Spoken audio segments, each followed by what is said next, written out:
Welcome to the True Talk Café podcast. Thank you so much for joining us. We're so excited you're here. Our podcast will tackle a myriad of topics, ranging from relationships to personal development and everything in between.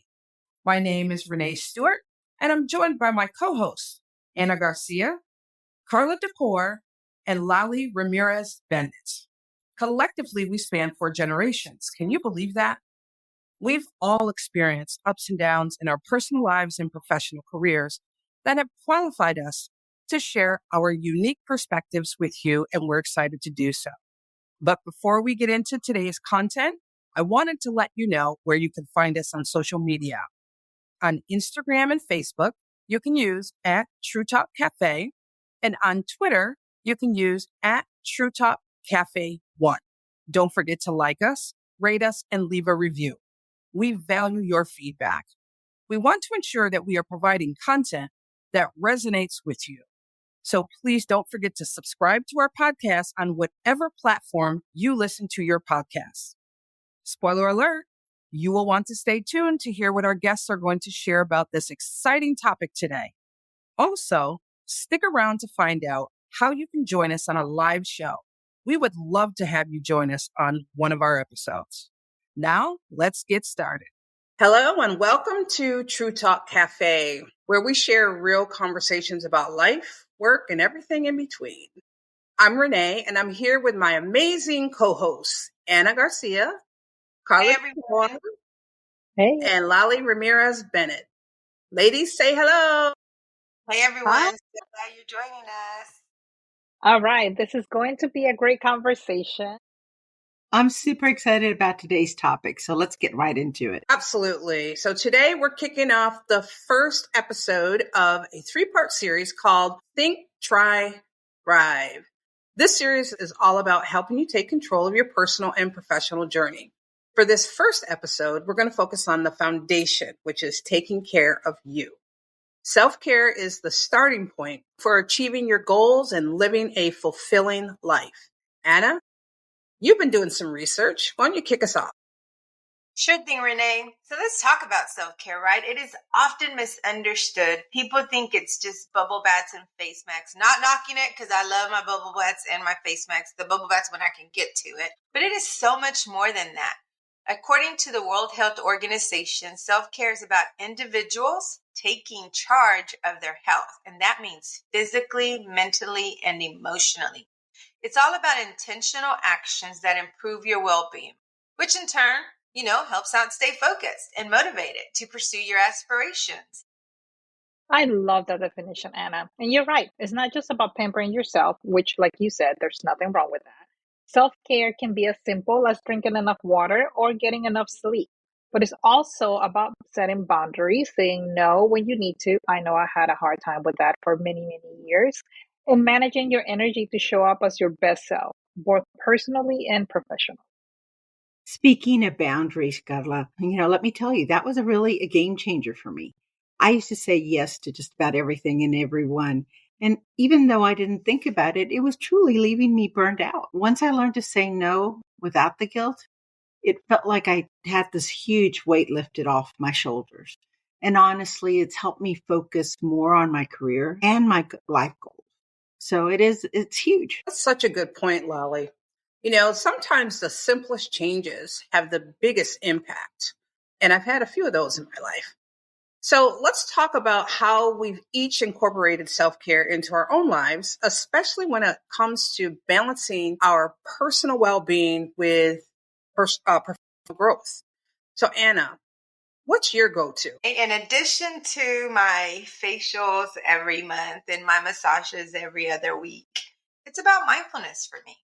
I like to take 10 minutes every morning to meditate and set my intentions for the day. And I do that both personally and professionally. Like Lolly said, we got to have that whole everything included, right? It helps me feel grounded and focused, especially when I'm tackling big projects or meetings like today. And there are many forms of traditional and non-traditional meditations, right? There's including walking meditation, visualization, mental rehearsal, where you actually imagine your success in the upcoming projects, presentations, or negotiations. Can you tell the one I'm focusing on today? Then, of course, there's breath work, micro meditations, music or sound meditation. And of course, there's, that journaling meditation, mindful eating, and gratitude. So there's so many different ways to meditate, guys. And I say that because we sometimes get stuck in, I can't meditate. It's not for me. I used to think that, but it definitely is for me. I do it every day. I love that, Anna. For me, it's exercise. I'm not a gym rat or anything, but even a 20-minute walk works wonder for my mood, energy levels, and clarity. So recently, I found myself just getting overwhelmed with just everything, and I just felt like I knew that I had a lot on my plate. So I took some advice from someone that I watch on Good Morning America, and they talked about how do you really look at what are some of the things that are taking priority in your life? What are the things that you are doing that you want to continue doing, and what are some of the things that you need to do more of? And I realized that one of the things that I was not doing was exercise. I was in the car for 2 hours, 3 days a week sometimes, back and forth. So 4 hours a day, I'm sorry. And then by the time that I will make it home, I was too tired to exercise or do anything. So I started changing some of that and making more of a intentional change to including walking, even if it's something short, 10 minutes, 15 minutes, 20 minutes is my goal, minimum of 20 minutes.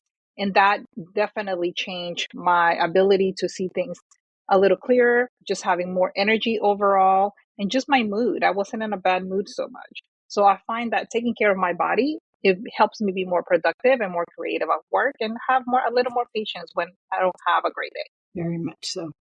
Well, for me, guys, I've tried journaling and that has really helped. Sometimes because I can be very much a perfectionist. It doesn't always work. And then I get mad at myself because I didn't get to journal. So throughout these last few years, I've kind of been a little bit easier on myself. I recognize that sometimes I may not sit down with a book to write it out and put my thoughts on paper. But as long as I actually take some time to mentally think about what are the things that I'm doing well? What are the things that I want to do differently? What are the things that I appreciate in my life? And again, what are the things that maybe I don't need to be doing? That thought process, be it if you write it down, you put it into your phone, you jot some quick notes on your calendar, or even take pictures to remember the things that make you feel good about yourself. It helps a lot with processing emotions. It helps you set very clear goals. And it also helps you understand where you're at in terms of your professional and personal aspirations. Yeah, I mean, all of those ideas are fantastic. For me, I like a morning routine. Okay. I carve out at least about 20 to 25 minutes in the morning. And what I do is I spend time with God. That's what I do. I put on spiritual music to set the mood and usher in the Holy Spirit, as they say. And then I have like 3 devotionals that I do. And so it really helps me get centered, and I, do my prayers and things of that nature. But it really, really does help me get centered, peaceful, calm, before going out into the crazy world. And I don't know what I'm going to, walk into when I walk into work. Right. So it really helps me get ready to tackle my day, both at home and in business. That grounding before the storm, you say? Absolutely. Those are all great examples, and they show how self-care is personal, right? We're all different. We all practice our own things. What works for one person might not work for another, and that's okay. You got to find what does work for you, and there might be some trial and error, oh, that didn't work out, or wow, I really thought that was for me, but it's totally not. And exactly, let's not forget, self care does not have to cost anything. It's not about having an expensive spa day, which, if you do, that's great. It's about doing what makes you feel good, keeps you healthy, and helps you stay on top of your goals. Find out what are some of the things that you simply enjoy doing, even if it's something as simple as maybe scrolling through social media sometimes at the end of a stressful day, or playing a game on your phone. I downloaded Wodoku, and when I'm stressed, I play that for at least 10 minutes, and it does help me clear up my mind. So there's little things that you could do to kind of help you, and it doesn't have to cost anything. Amen to that, Carla. Let's try to make sure we give our listeners something actionable. How about We each share one tip that they can carry this week to improve both their self-care and their professional focus. Anything that you'd like to share, Renee? Yeah, great idea, Lolly. My tip is creating that morning ritual, like I explained before. It doesn't have to be elaborate. You can sit for 5 minutes and just have some quiet time. It could set the tone for your day and help you prioritize your goals. You can have a cup of coffee. You can go for a brisk walk. I mean, just anything that you do in the morning that just gets you centered, gets your mind clear, and you're ready to go for the day. Very good, thanks. So, since we're asking our readers to try something new, let me give you one that I need to be trying. Mine is to prioritize sleep.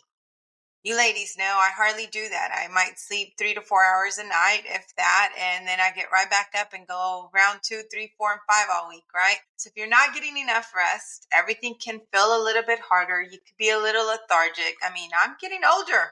It's going to catch up to me. I need to get to it. I need to aim for 7 to 8 hours a night so that I do have the energy to pursue my goals and aspirations every single day, not just right now that I'm still energized, right? For me, my tip is to move your body. It doesn't have to be a workout. It could be something as simple as maybe putting on some salsa music while you are working out and getting dressed and do a little step 1, 2, 3 in the morning. One thing that I do try to do every morning to start my day and just moving my muscles is stretch. I cannot stress enough how important it is to stress every day. So when you stretch, sorry, not stress, stretch. When you stretch, make sure that you do that in the morning and just create a routine for it, and it will help you a lot. So get the stretching, dance, walk. Schedule 20 minutes a day to walk. If you have an office that allows for that, you can do it inside the office. So regardless of the weather, you can still do your walking every day. Physical movement does help clear your mind and boost your productivity overall. Absolutely, Carla. That's a great one. For me, I'm going to tell you, I'm really working very proactively to try to schedule some me time, but also to schedule time to reflect on those professional and personal goals. If I put it on my calendar, it gets done. If I don't do it, guess what? I forget sometimes. So I'm really making sure that I try to use my calendar and be a little bit better. And again, don't get so hyper. If you miss something, just do it the next day. We get to start all over again. So put it on your calendar, make some me time. Don't forget that me time for you includes Anna time. Just saying, we haven't had that much time lately. And I will tell you that's actually one of my goals for this year is to have some time to make sure that I make time throughout the week to connect with people. We are very proactive, but sometimes we just get so busy and it's like we're traveling left and forth and wherever it can be. If it's a coffee here, some lunch or even a happy hour later, whatever it may be. It's all about making sure you get some good feel time. And while you are adding stuff to your calendar, you can also add your walking time to your calendar and your stretch time. That way, you can do that throughout the day as well. So thank you, Lolly. I think that's a great. Absolutely. I love these tips. For our listeners, we would love to hear from you. What are your favorite ways to practice self care while working towards your goals? We would love for you to share those with us on social media. And please use the hashtag TrueTalkSelfCare. We might even feature your tip in an upcoming episode. So we really want to hear from our listeners. So go ahead and let us know what you're doing. And, maybe that might inspire us to do something like that as well. Absolutely. And don't forget to tune in next week for part 2 of our series, where we'll be talking about self-care at work, how to avoid burnout, maintain focus, and create a healthier work-life balance. And I know that word is burnt, tired out itself, work-life balance, but there is such a thing as finding what your work-life balance is. It's not necessarily a balance, but you don't know that until you start taking care of yourself in more ways than one. Exactly. And don't forget to follow us on Facebook, LinkedIn, Instagram, and X for updates and sneak peeks. If you enjoyed today's episode, make sure to subscribe, leave us a review, and share it with a friend who could use a little self-care inspiration. I think we all do. Absolutely. Thanks so much for hanging out with us today. Remember, taking care of yourself isn't selfish. And probably need to repeat that again. Taking care of yourself isn't selfish. It's necessary for both personal happiness and professional success. Yes, until next time, let's all take care of ourselves, right? And I say all of us because we really need to be intentional about that. And of course, we want to keep it real here at True Talk Cafe, and stay tuned for more episodes from us. Say goodbye, everyone. Take care of yourselves. Take care of yourself.